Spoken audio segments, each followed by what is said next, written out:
Okay, so today we're going to go through the quick, I think it was just a few clicker questions for inductors. So if we scroll up here. Okay, so the first one was, what is the rate of change? So what is the magnitude of the rate at which the current through a 0.30 Henry coil is changing if an EMF is 0.12 volts is induced across the coil? So very quick. It's just EMF over that. That's our equation. I already gave you all that from the lecture. So if we're trying to find the magnitude of the rate of change, we need to solve for that. And that's just going to equal the EMF over L, which is just going to equal 0.3 divided by 0.12. And so that's going to give you, plug that in, 2.5, which, what did I mess up here? All right, well, that must have been a type on my end somehow. Not certain how I made that, but the answer should be 2.5. I'll double check. If that answer is wrong, I'll just give everyone points for that.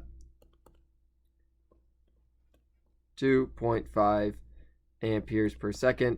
Clearly, it's not one of the ones here, so I'll go ahead and give people points for that one. It's easy enough to correct. Oh, my fault here. No. Good thing I caught this. I don't have to give any more points. I messed up. All right. I put the wrong values in. This is why it's actually always good to put the units in when you're solving a problem. So it's 0.12 volts divided by 0.3 Henry. So there we go. If you made that mistake like I did and you're wondering why 2.5 wasn't there, that's just a simple flip there. All right, then you get 0.4, which is there, so life is good. And I don't have to go back and correct things. Okay, so yep, that's an argument for putting in the units when you're solving a problem to make certain you don't make a mistake like I just did. Okay? Moving forward, on to the next one.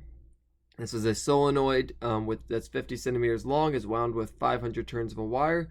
The coil has a radius of 2 centimeters. What is the self-inductance of the solenoid? So we just use if you're finding the self-inductance of a solenoid, we use the equation for the self-inductance of a solenoid.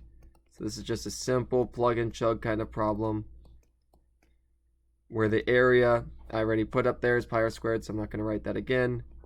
So 4 pi e to the minus 7 times 500 squared times pi times 0.02 squared divided by 0.5. All right, and so plugging all that in, 4 pi e to the minus 7 times 500 squared times pi times 0.02 squared divided by 0.5, you get 7.89 e to the minus 4, and the unit is henries for inductance. So pretty straightforward plug and chug kind of problem. Okay, now we have a solenoid 10 centimeters long, radius of 1 centimeter. How many coils do we need for an inductor value of 1 Henry? So if we're talking about inductance of a solenoid and we're asking for coils, we're going to use the exact same equation, N squared A over L. But now instead of solving for inductance, we are trying to solve for how many coils. So we need to solve for N.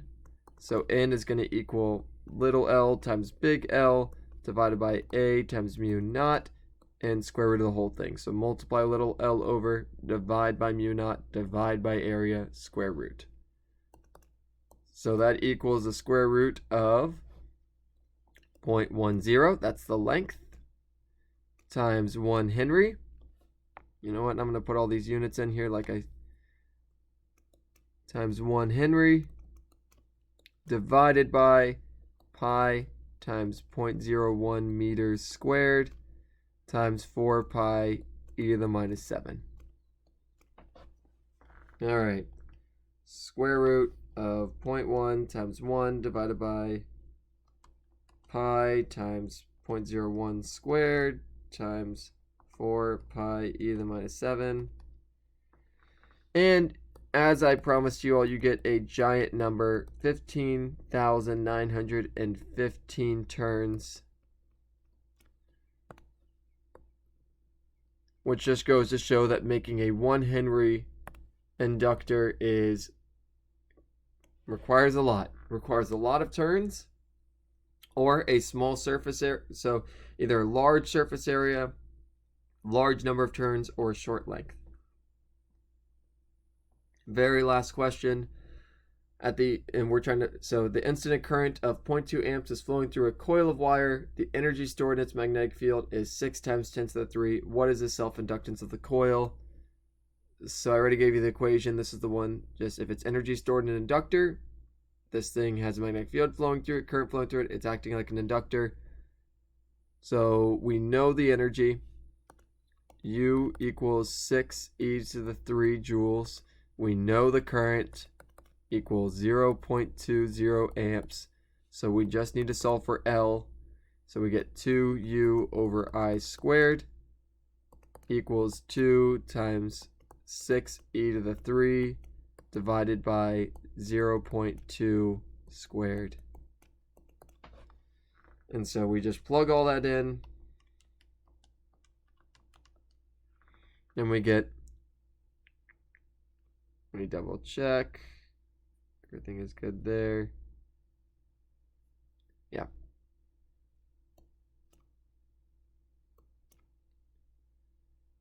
Three to the 7. Okay. So, unfortunately, didn't look like I made one of these errors. So I'll go ahead and it was probably a unit error. Oh. And this is again where I made a calculator error. 3 to the 5. We're good. That's the nice thing about this on tests is you will be able to check that. So 3 to the 5 and life is good. Okay. All right. So there you go. With a couple of blunders on my end, and that's where it's good to, thankfully, this is one of the benefits of multiple choice on the test. If you are off by a number, I will tell you the answers will be one of the ones there. So if you get an answer that's not one of these, then double check your work, double check your math, double check your units. And if somehow there was some type of my end, I'd give you the points back anyway. So, all right, well, have a great weekend. And if you have any further questions or problem sets and stuff, feel free to email me this weekend. And I'll try to get back to you as soon as I can. All right, goodbye.